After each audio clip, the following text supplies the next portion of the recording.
안녕하세요. 드디어 고려라는 나라로 오게 됐네요. 고려는 크게 네 시기로 쪼개볼 수 있는데 처음에는 왕권의 기틀을 다지는 과정, 그리고 두 번째는 귀족 세력이 성장하고 세 번째는 무신 정변을 계기로 무신들이 나라를 펼치는 그 과정, 그리고 네 번째는 원간섭기로 볼 수 있습니다. 자, 그러면 우리가 첫 번째, 이제 왕권이 어떻게 다져지고 나라가 어떻게 통치 제도가 정비됐는지 이걸 봐야겠죠? 처음에 고려라는 나라는 궁예에서부터 시작해요. 궁예가 후고구려를 세우고 나라를 정비해 갔는데, 나라를 다스렸는데 이제 스스로를 미륵불 부처라고 하면서 포악한 정치를 해서 민심을 잃게 됩니다. 그래서 신하들이 왕건을 왕으로 추대해서 이제 도읍을 철원에서 송악으로 옮깁니다. 개성으로 옮기고 고코를 다시 고려라고 하는 거죠. 이 고려라는 의미는 고구려를 계승하겠다는 의미를 담고 있습니다. 후삼국의 통일 과정을 보면은 처음에 고려랑 백제랑 세력이 비등비등했어요. 오히려 처음에는 백제가 좀 우세했었는데 어디에서부터 고려가 승기를 잡게 되냐면 고창전투. 안동의 고창전투에서 고려가 크게 승리한 이후로는 이 삼국의 판이 고려로 흐르게 됩니다. 그래서 이제 신라의 경순왕이 고려로 귀순하게 되죠.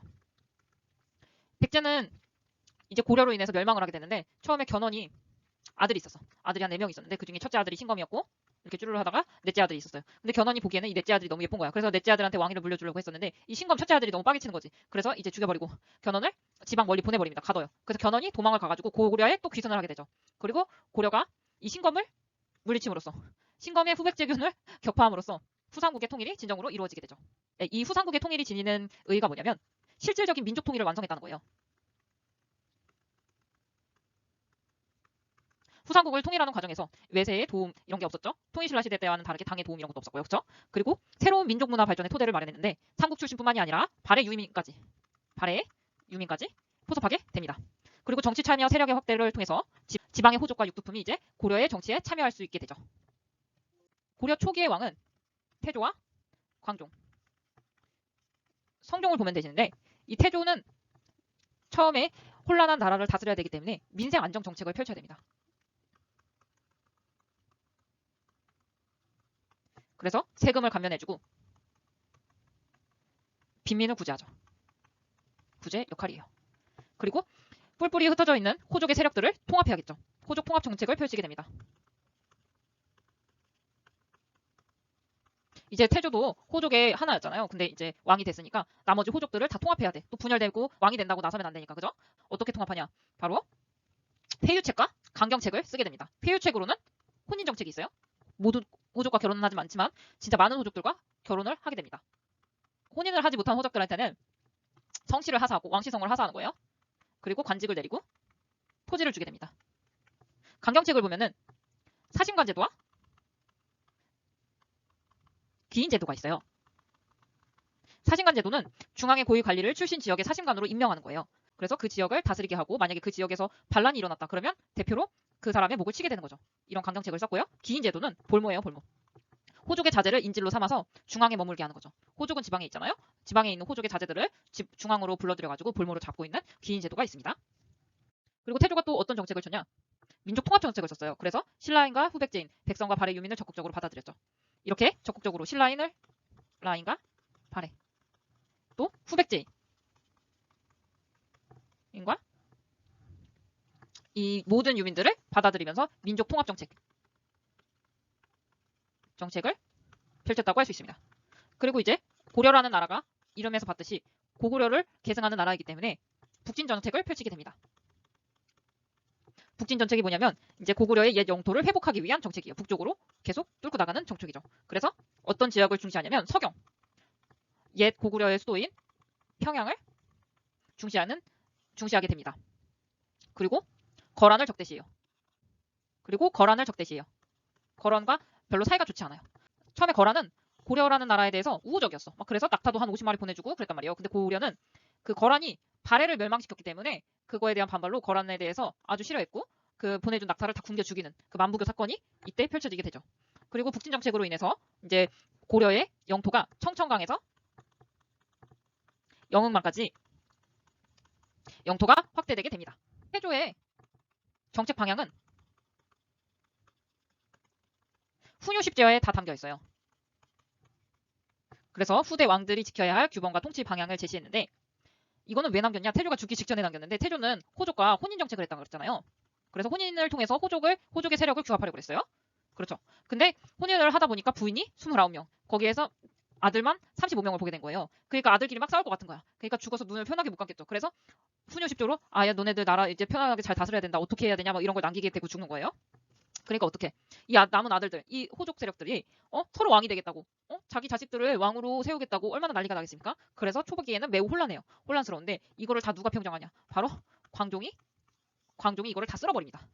이때 이제 광종의 왕권 강화 정책이 펼쳐지겠어요.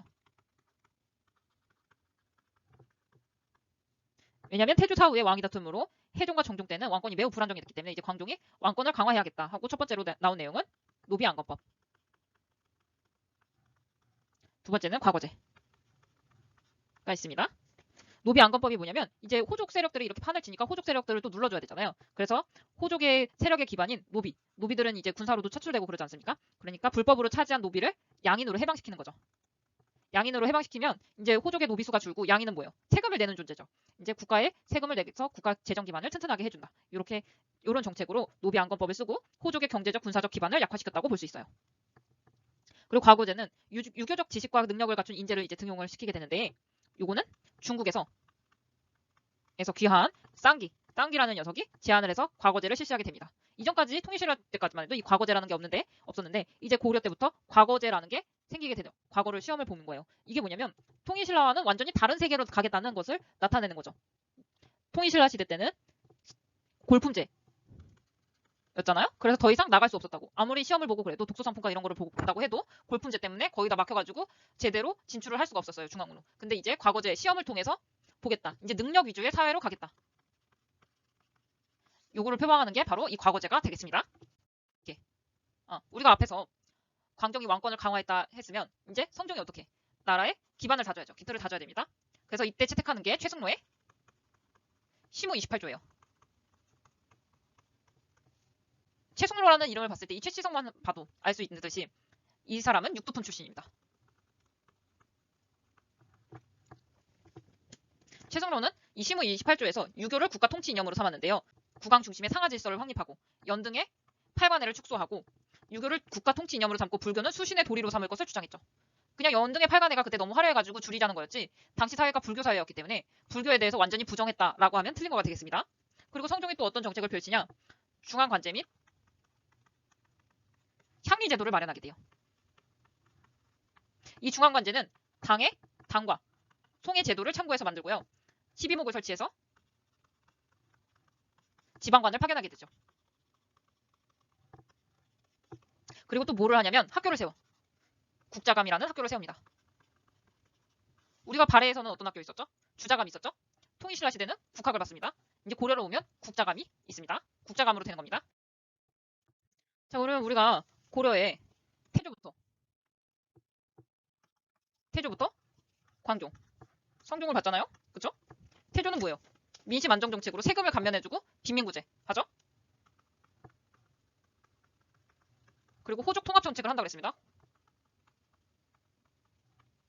여기에 혼인을 하고 성씨 관직 토지를 하사하고 그리고 폐유책으로는 혼인이 있었고 강경책으로는 사심관제도와 기인제도가 있었다고 그랬죠. 그리고 민족을 통합하려고 했고 북진 정책을 했다고 그랬습니다. 그리고 정책 방향을 훈요 10조를 남기고 돌아가십니다. 이제 광종은 이제 태조 때 혼인 정책을 통한 아주 혼란스러운 시기를 광종이 다 쓸어버리고 광종이 했던 거는 노비안건법. 이제 호족 세력을 다 눌러버리는 노비안건법이 있겠고 이제 과거제를 실시함으로써 신라와는 완전히 다른 세계로 가겠다. 이제 능력 위주의 사회로 가겠다는 것을 광종이 내세웁니다. 이제 성종에서는 국가 기반을 다져야겠어요. 그래서 그 기반을 다지는데 최승로를 채택하죠. 최승로의 시무 28조를 이제 성종이 채택을 해서 이대로 제도를 정비하게 됩니다. 그리고 제도 정비해서 중앙관제를 정비하고 이때 체험으로 향리가 등장하게 돼요. 향리 제도를 마련하고 12목을 설치해서 지방관을 파견하게 되죠. 그리고 학교를 국자감에 세웁니다. 여기까지가 고려 초기 왕에 대한 내용이 되겠어요.